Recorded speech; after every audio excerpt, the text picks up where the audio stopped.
विक्रांत, मला जुन्या क्लायंट्सच्या फाईल्स हव्यात. मला चेक करायचं त्यांच्या डिमांड्स काय होत्या, आपण कुठे कमी पडलो का वगैरे सगळं मला ॲनालिसिस करायचं आहे. सो मला त्या फाईल्स लागतील. देतो. बाय द वे, परवा बनवलेल्या लॉटचं QC झालंय का? ते पाठवायचं आहे. एवढा डिले काय होतं? म्हणजे आज बनवलेलं लॉटचं क्वालिटी अश्युरन्स आजच झालं पाहिजे. आणि ती QCची टीम जर स्लो काम करत असेल ना तर सगळ्यांना कामावर काढून टाक, नवीन स्टाफ हायर कर. Okay. By the way, files देतोस ना? उद्या देऊ? मला फाईल्स आज हवे आहेत, आत्ताच. काय चालवलंय याने?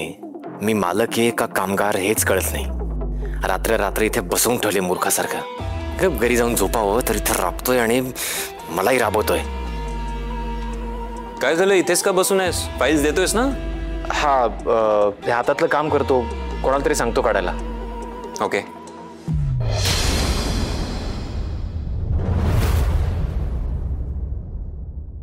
राणी, अगं तू डबा आणला नसशील.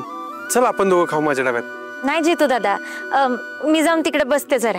अगं 2 घास खाल्ले असतेस, बरं वाटलं असतं तुला. अरे नाही, मला भूक नाहीये. तू जाऊन जेव, मी बसते तिकडं. जेव. भूक तर खूप लागलीये, पण जितू दादाच्या डब्यातलं कसं खायचं? आता काम करताना चक्कर बिक्कर आली तर कसं करायचं? काहीच कळत नाही.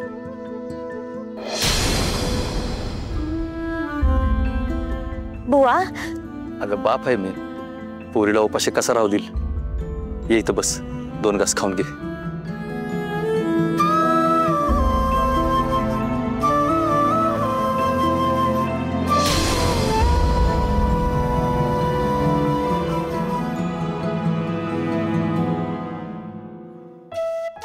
आई कशी आहे? आहे, बरी आहे.